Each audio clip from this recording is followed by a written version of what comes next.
strings. String means array of character, an array of or group of characters. String is an array of characters or group of characters. String array का ही part है, लेकिन array में numbers होते हैं और string में सिर्फ characters होंगे. String में characters होंगे. String के लिए कुछ functions यूज किए जाते हैं. String functions.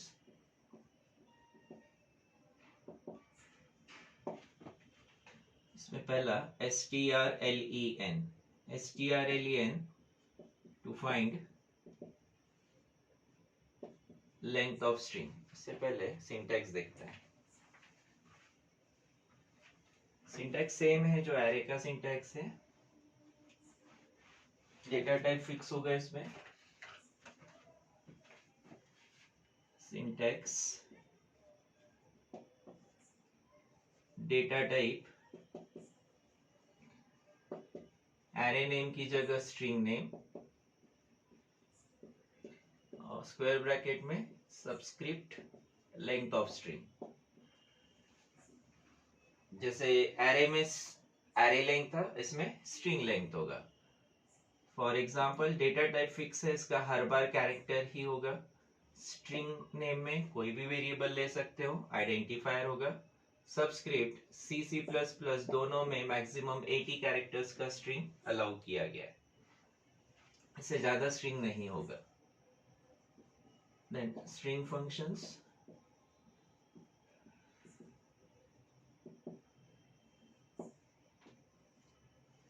स्ट्रिंग फंक्शंस पहला strlen. ये अवेलेबल फंक्शंस है, इनको हम लोग जैसे कि वैसे यूज करेंगे. String length to find length of string. String का लेंथ फाइंड करने के लिए यूज किया जाता है to find length of string. For example strlen. Double quotes में कुछ नाम देते हैं, जैसे science.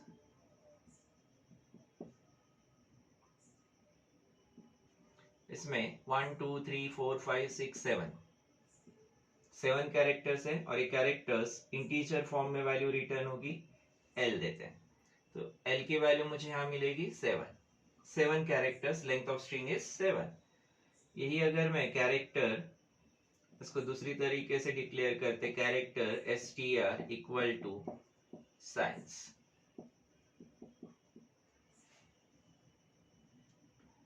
And l equal to strlen variable देते हैं. यहाँ मैंने डायरेक्ट स्ट्रिंग दिया, यहाँ पे वेरिएबल दिया. दोनों तरीके से किया जा सेम रिजल्ट मिलेगा. और दो ऑप्शंस अवेलेबल है हमारे पास. दोनों ऑप्शन सही है. एक तो डायरेक्ट स्ट्रिंग होगा या फिर वेरिएबल के थ्रू किया जा सकता है. Then strcat to concatenate means combine two strings. To concatenate or to combine two strings. दो strings को combine करने के लिए इसका यूज किया जाता है. इसका सिंटैक्स या format strcat str1 str2.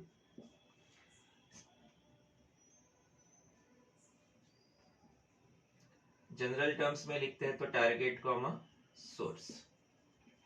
Target means target string, source means source string.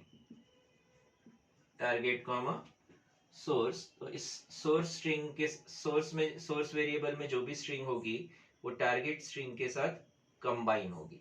कॉन्केटेनेट मतलब कंबाइन होगा. For example str1 equal to consider करते हैं कंप्यूटर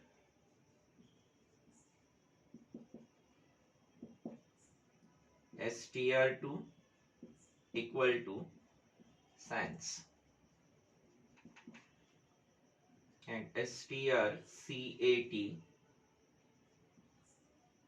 str1 कॉमा str2 देते हैं। तो str2 में जो भी स्ट्रिंग है वो str1 के साथ कंबाइन हो जाएगी। str1 को देखेंगे तो str1 के कंटेंट्स होंगे कंप्यूटर साइंस, और str2 के कंटेंट सेम होंगे। str2 में हमने कोई चेंज नहीं किया, तो str2 में जो साइंस वर्ड है वो वैसा ही रहेगा, सिर्फ str1 में कंप्यूटर के सामने साइंस आएगा। वही अगर हम लोग str2 str1 देते हैं, str2 str1, तो पहले साइंस वर्ड आता फिर कंप्यूटर आता, साइंस के सामने कंप्यूटर वर्ड जाता। नेक्स्ट फंक्शन है strcpy, to copy a string from one variable to another. एक वेरिएबल से दूसरे वेरिएबल में स्ट्रिंग को कॉपी करने के लिए strcpy फंक्शन का यूज करते हैं। इसका सिंटैक्स भी strcat स्ट्रिंग कैट जैसा है, सेम आएगा। strcpy टारगेट कॉमा सोर्स, यहाँ पे variable, target variable, source variable. Source variable में जो भी स्ट्रिंग है वो टारगेट वेरिएबल में कॉपी होगी, और इसका ओरिजिनल कंटेंट जो भी है वो डिलीट हो जाएगी। इसमें क्या हो रहा था, इस ओरिजिनल कंटेंट्स के साथ ये कंबाइन हो रहा है, तो इसमें अगर कुछ कंटेंट है तो ये कंटेंट डिलीट हो जाएगा और इसमें नए कंटेंट्स ओवर राइट होंगे। For example strcpy str1 comma str1 comma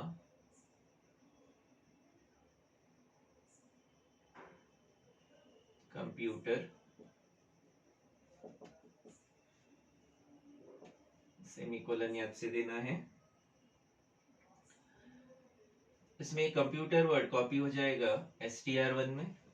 इस एग्जांपल से या इस स्टेटमेंट से कंप्यूटर वर्ड कॉपी हो जाएगा str1 में, और str1 में ऑलरेडी कोई कंटेंट्स है तो वो डिलीट हो जाएगा। इसी को हम लोग दूसरे तरीके से दे सकते हैं, character str equal to, consider करते हैं सेम वर्ड, कंसीडर करते हैं computer strcpy str1 comma str variable में जो स्ट्रिंग है वो कॉपी होगा str1 वेरिएबल में। Then fourth function str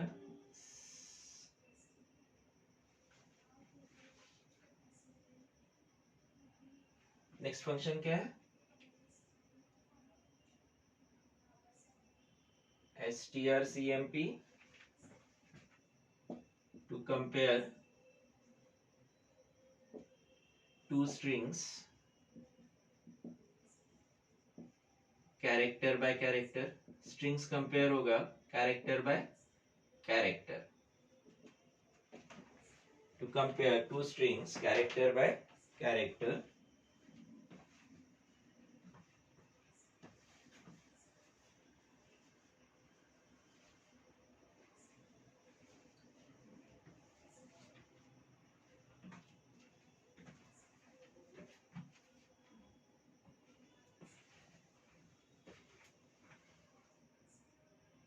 This strcmp function returns 0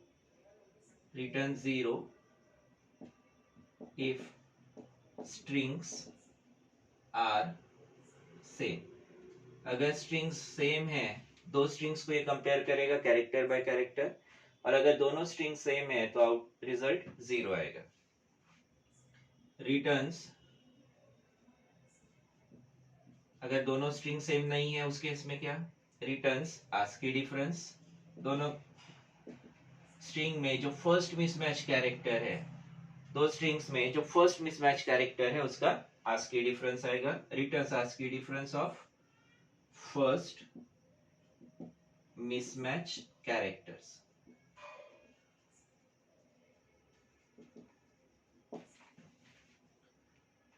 for example strcmp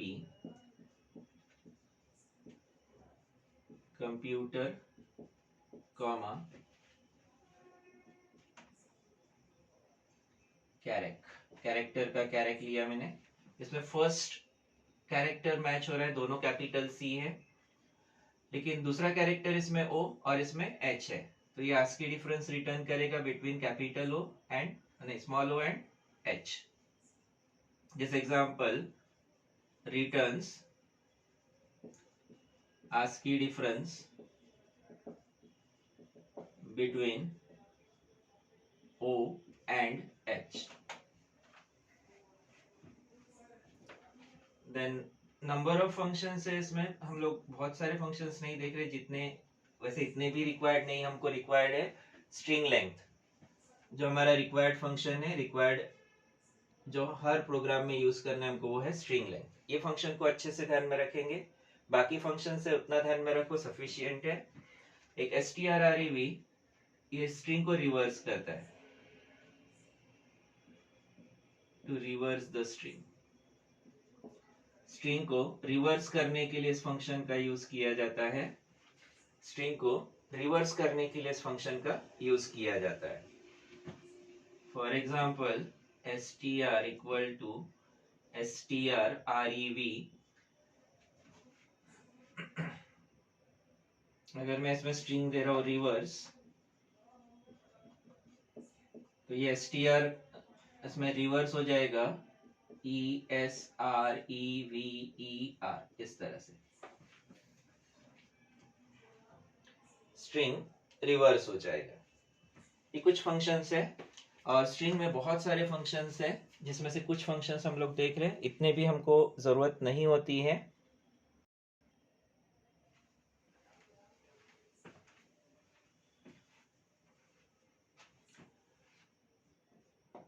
string programme, string में इनपुट आउटपुट कैसे देंगे वो देखते हैं। चाहिए जितने भी फंक्शंस अभी हम लोगों ने देखे हैं, ये सभी फंक्शंस के लिए सभी इनबिल्ट फंक्शन से अवेलेबल फंक्शन है। इसके लिए हमको यूज करना है string.h हेडर फाइल का यूज करना है। जो हम लोग अभी तक फाइल्स यूज कर रहे हैं, उसके अलावा string.h तीसरी फाइल आएगी, #include iostream.h, #include conio.h, #include iostream.h, #include conio.h। इसके अलावा तीसरी फाइल हमको देनी है string.h।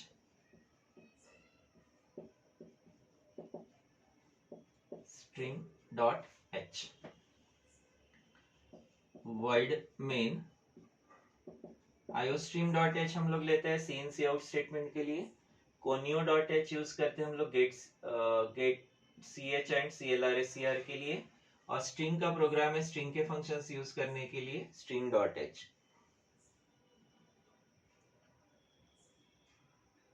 स्ट्रिंग का प्रोग्राम है, सबसे पहले string variable character str 80, maximum 80 characters का स्ट्रिंग लेता है। Variable integer i, for loop use करेंगे। स्ट्रिंग का लेंथ के लिए वेरिएबल l का यूज करेंगे।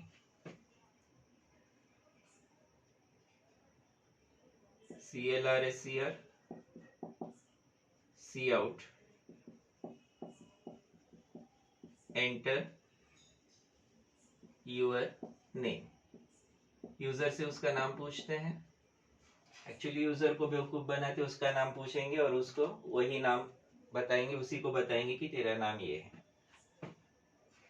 इसमें हम लोग अभी तक जो हम लोगों ने वेरिएबल ऑपरेटर यूज किया सी इन str, इस तरह से वेरिएबल दे सकते हैं इनपुट। लेकिन इसमें क्या होगा, अगर मैंने नाम एंटर किया जयंत मानकर, ऐसा अगर मैं पूरा नाम देता हूं, तो इसमें ये सिर्फ पहला पार्ट लेगा, ब्लैंक स्पेस के बाद का पूरा छोड़ देगा। इसमें इस स्टेटमेंट वैलिड है, स्टेटमेंट में कोई गलती नहीं है, कोई एरर नहीं है, लेकिन ये सिर्फ एक वर्ड स्टोर करता है, पूरा नाम नहीं स्टोर करेगा। अगर मुझे पूरा नाम स्टोर करना है तो इसके साथ कुछ अलग कंसेप्ट यूज करना पड़ेगा। सी इन डॉट गेट str, ये नया कंसेप्ट यहाँ पे, स्ट्रिंग स्टोर करने के लिए सी इन, जो हम लोग ऑपरेटर दे रहे थे एक्सट्रैक्शन ऑपरेटर, उसकी जगह dot operator, get str comma string length, maximum 80 characters हम लोग अलाउ कर रहे हैं, तो str, 80। एक बार ये वेरिएबल में स्टोर हो गया, अभी पूरा पूरा स्टोर करेगा। एक बार वेरिएबल में स्टोर हो गया तो अब इस पे जैसा प्रोसेस करना है कर सकते हैं। पहले तो लेंथ देख लेते हैं, strlen ब्रैकेट में str, स्ट्रिंग को आउटपुट में डिस्प्ले करेंगे। अब हमारे पास नंबर ऑफ कैरेक्टर्स भी होंगे स्ट्रिंग में, str में कितने कैरेक्टर्स है वो भी l वेरिएबल में आ गया। तो अब हम लोग फॉर लूप का यूज कर सकते हैं। इसके लिए हम लोग यूज करेंगे concept cout/n your name. User से हमने उसका नाम पूछा, अब उसी को बताएंगे कि ये तेरा नाम है। For i equal to 0, i less than l, i plus plus, cout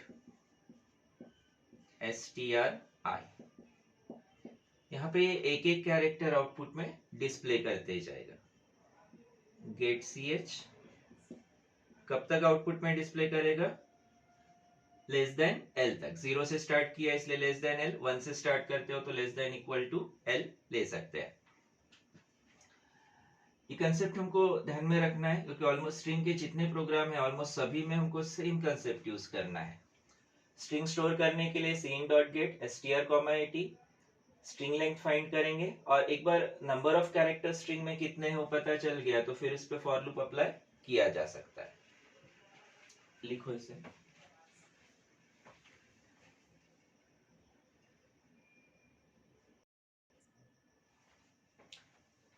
इस प्रोग्राम में जो कंसेप्ट हमने यूज किया ये कॉमन यूज करना है, ऑलमोस्ट हर प्रोग्राम में सेम कंसेप्ट होगा।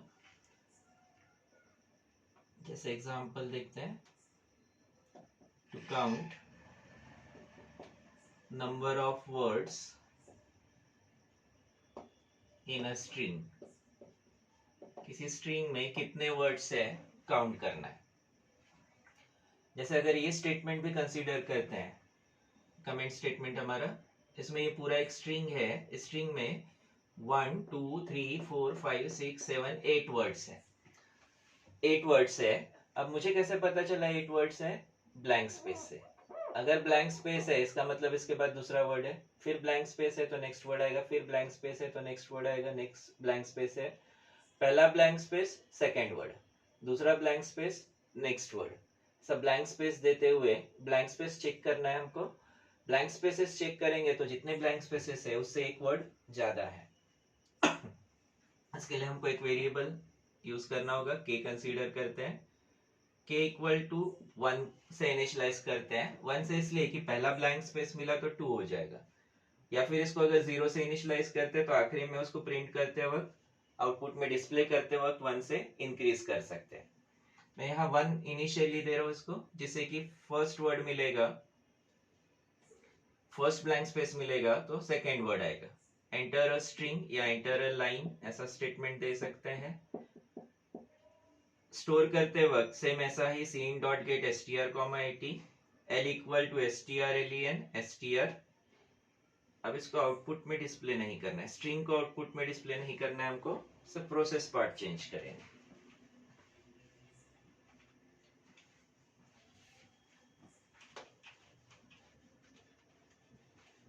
प्रोसेस में भी ज्यादा चेंज नहीं हुआ, प्रोसेस में भी ज्यादा चेंजेस नहीं होंगे।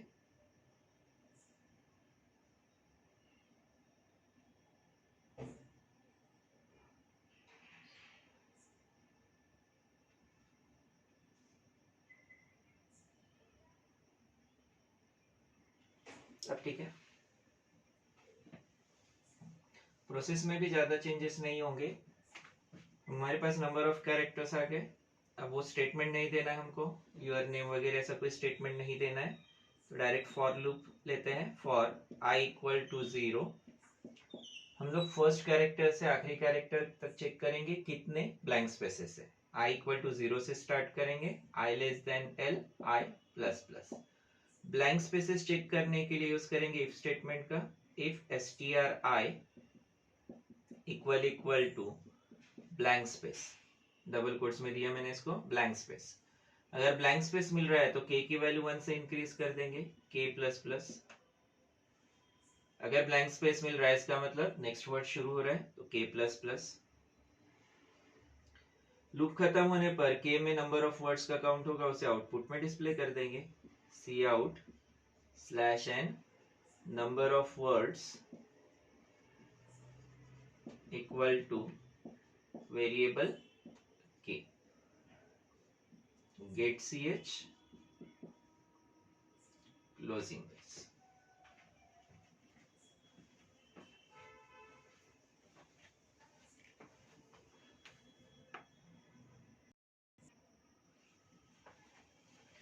देन सेम लाइंस पे बोर्ड में पूछा गया क्वेश्चन है सर, सेम लाइंस पे अगर मुझे number of blank spaces count करना है, नंबर ऑफ वर्ड्स की जगह नंबर ऑफ ब्लैंक स्पेसेस, तो क्या चेंज करना पड़ेगा?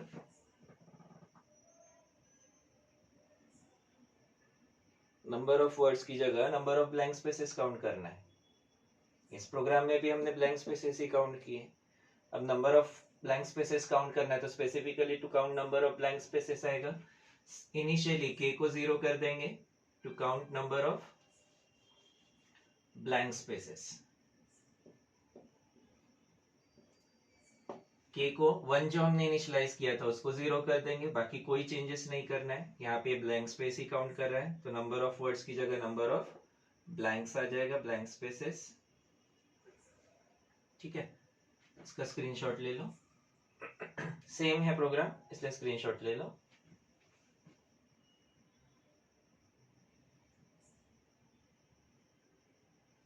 हो गया?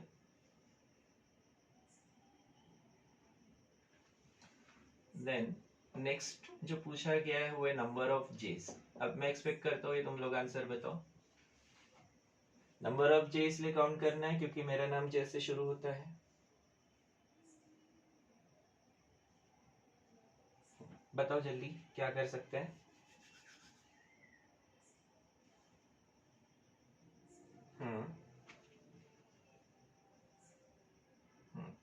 ब्लैंक स्पेस की जगह जे आएगा और नंबर ऑफ ब्लैंक्स की जगह यहाँ पे नंबर ऑफ जेस, बाकी कुछ भी चेंज नहीं करना है। और अगर to count number of M बोला है तो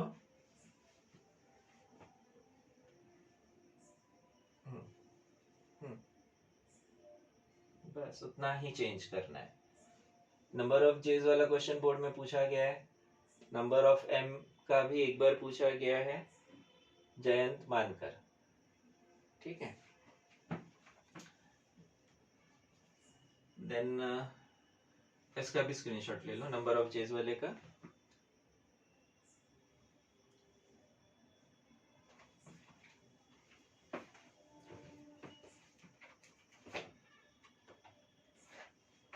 नेक्स्ट प्रोग्राम क्या है रिकी? नेक्स्ट प्रोग्राम क्या है?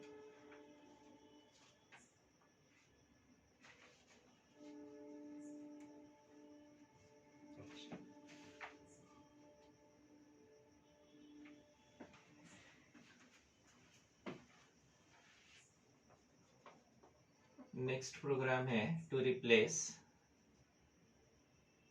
every space with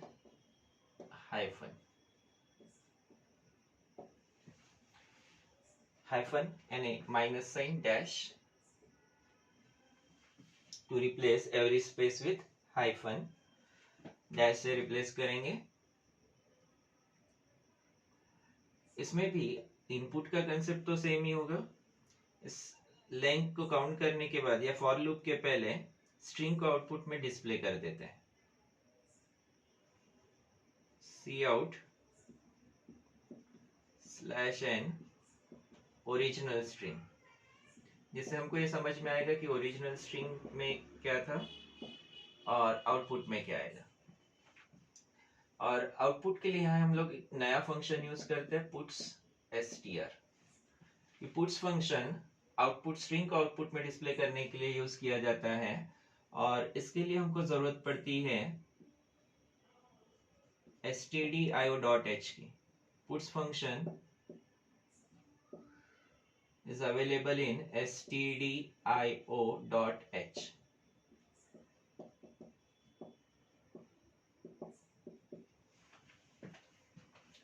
stdio.h again header file stdio.h stdio.h header file for string functions जिसमें गेट्स यूज किया जा सकता है, पुट्स यूज किया जा सकता है। गेट्स फंक्शन है, पुट्स फंक्शन यूज किया जा सकता है, पर अभी गेट्स हम लोगों ने इनपुट के लिए नहीं यूज किया, गेट्स की जगह हमने गेट यूज किया। गेट यूज किया तो इसको जरूरत नहीं है stdio की, cin स्टेटमेंट के साथ ही दिया है, आईओ स्ट्रीम में आ जाएगा, ठीक है। लेकिन जब पुट्स गेट्स और पुट्स फंक्शन यूज करते हैं आउटपुट के लिए, पुट्स फंक्शन गेट्स फंक्शन देना है तो सिंपली इस इन डॉट गेट की जगह गेट्स str देते हैं, गेट्स str। तो स्ट्रिंग में चाहे जितने भी कैरेक्टर्स हो ये स्टोर कर लेगा, इवन जो स्ट्रिंग की कैपेसिटी है उससे ज्यादा अगर कैरेक्टर्स दिए उसको भी ये स्टोर कर लेगा। लेकिन मेमोरी स्पेस हमने हमने 80 कैरेक्टर्स का ही दिया और उससे ज्यादा इसने एक्सेप्ट कर लिया तो उतने स्टोर नहीं कर पाएगा, एरर मैसेज देगा। उसकी वजह से इसको अभी प्रीफर नहीं करते, रिसेंट ट्रेंड्स में इसको हटा दिया है, नए C++ वर्जन्स में गेट्स फंक्शन को हटा दिया है और उस वजह से मैंने भी यहाँ पे इसको यूज नहीं किया है। पुट्स फंक्शन आउटपुट के लिए यूज करते हैं, यहाँ मैंने सेमीकोलन दिया, स्टेटमेंट को एंड किया, उसके बाद puts str, puts str string को आउटपुट में डिस्प्ले कर दिया। देन फॉर लूप 0 से लेके l जितनी ब्लैंक स्पेसेस है, फिर से ब्लैंक स्पेसेस ही चेक करेंगे हम लोग, और जहां जहां ब्लैंक स्पेसेस है उसकी जगह डबल कोट्स में माइनस साइन, डैश या हाइफन देंगे। देन स्ट्रिंग में जो चेंजेस हुए उसे मॉडिफाइड स्ट्रिंग बोल के आउटपुट में डिस्प्ले करेंगे, मॉडिफाइड स्ट्रिंग पुट्स str। हमने ओरिजिनल स्ट्रिंग में ही चेंजेस किए,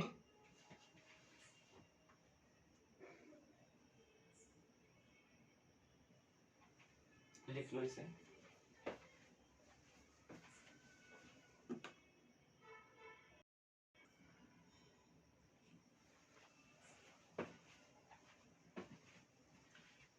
नेक्स्ट है to print each character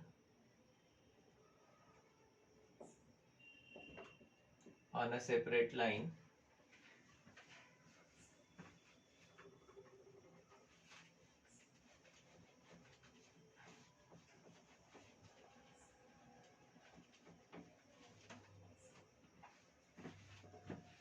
each character on a separate line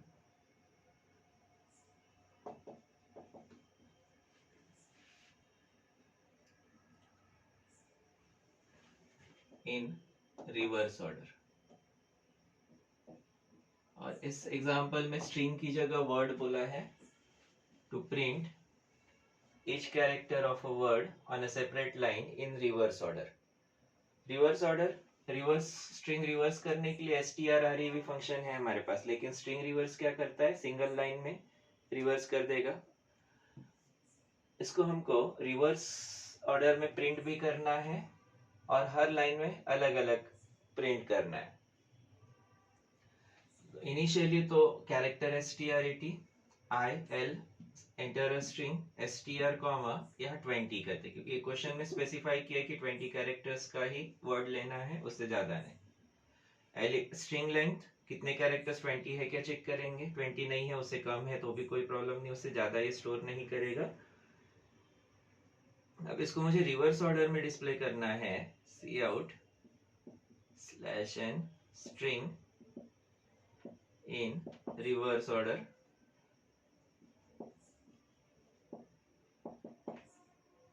/n। For loop i equal to l से स्टार्ट करेंगे, लास्ट कैरेक्टर से स्टार्ट करेंगे, i greater than 0 i minus minus, cout stri, और line end करने के लिए या तो एंड एल दे सकते हैं या फिर डबल कोट्स में /n। एंड एल देते हैं तो यहाँ पे ध्यान से एंड और एल सिंगल वर्ड है, और अगर इसमें कंफ्यूजन होता है, एंड एल में कंफ्यूजन होता है तो /n दो, डबल कोट्स में /n।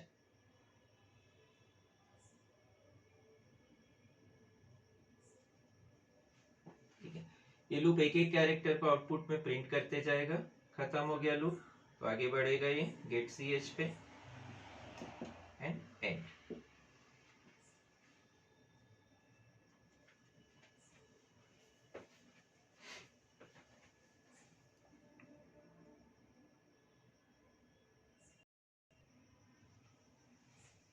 नेक्स्ट देखते हैं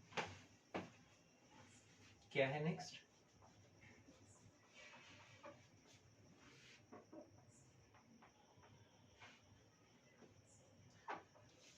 Find length of string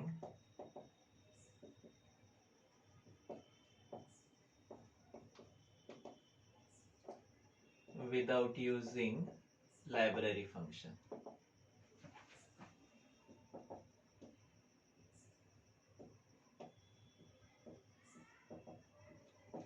length of string without using library function. Library function में ये strlen जो हम लोग फंक्शन यूज करें, this function is library function. Library means available function, inbuilt function. मुझे इसको यूज नहीं करना है, बिना इसे यूज किए स्ट्रिंग की लेंथ फाइंड करना है। strlen फंक्शन हमको यूज नहीं करना है। strlen लाइब्रेरी फंक्शन है, इसको यूज किए बिना स्ट्रिंग का लेंथ फाइंड करना है। और इसको यूज नहीं करना है तो फिर हमको कुछ अलग कंसेप्ट का यूज करना पड़ेगा। स्ट्रिंग 80 कैरेक्टर्स 20 कैरेक्टर्स जैसे भी लेना है ले सकते, इसमें स्पेसिफाई नहीं किया है इससे पहले वाले में। अच्छा, इससे पहले वाले में मैंने यहाँ पे str,20 लिया था और यहाँ str80 वैसा ही रह गया था। इसको भी 20 कर लो। जब हमने रिवर्स वाला किया था, इसको str20 कर लो। कर लिया?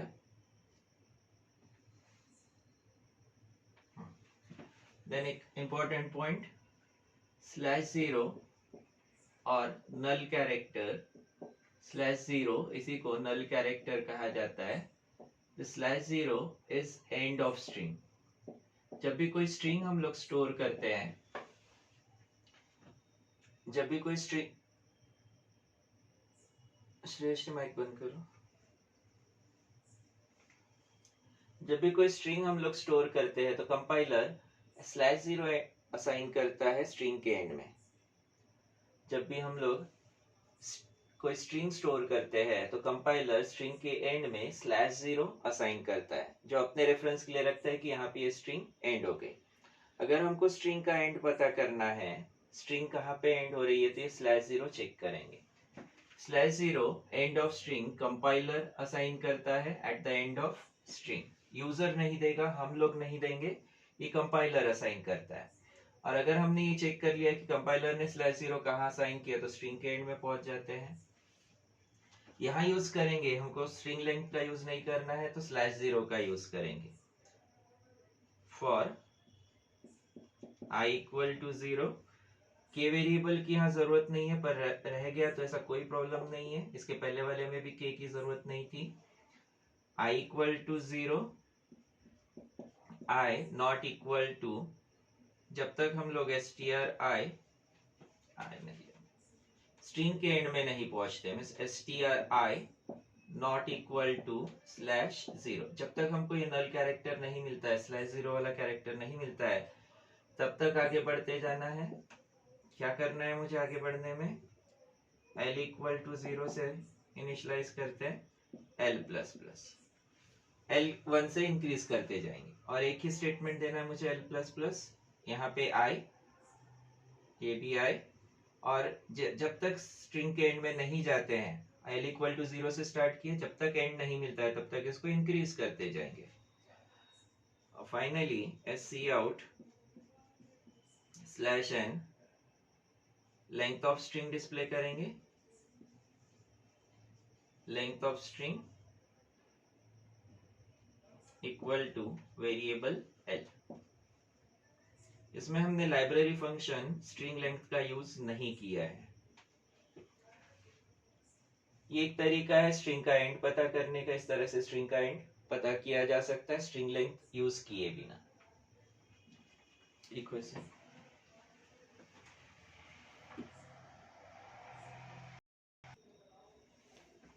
देन सेम कंसेप्ट यूज करके स्ट्रिंग को कॉपी करते हैं,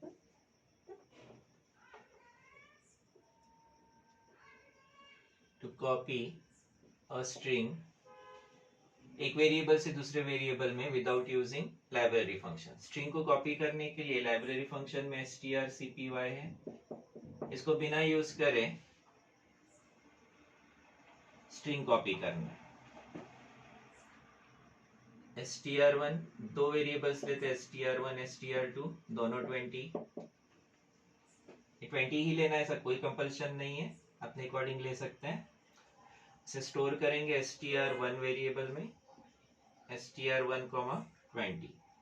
same concept str1 i not equal to /0, तो क्या करेंगे इसको str2 i equal to str1 i। str1 में जो भी कंटेंट है वो एक एक करके एक एक कैरेक्टर इसमें स्टोर होते जाएगा, तब तक स्टोर होगा जब तक ये /0 नहीं मिलेगा। /0 मिल गया मतलब कैरेक्टर्स खत्म हो गए।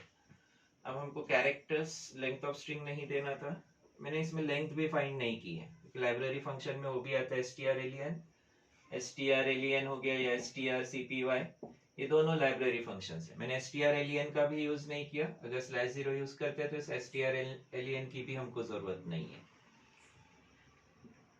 ओरिजिनल स्ट्रिंग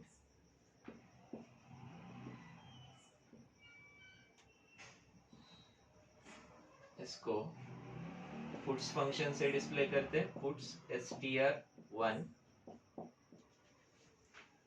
और दूसरा कॉपीड स्ट्रिंग, जिससे हमको साथ साथ में पता चलेगा कि जो स्ट्रिंग हमने दिया था वही स्ट्रिंग कॉपी हुआ कि कुछ और कॉपी हुआ है। puts str2 get ch closing this।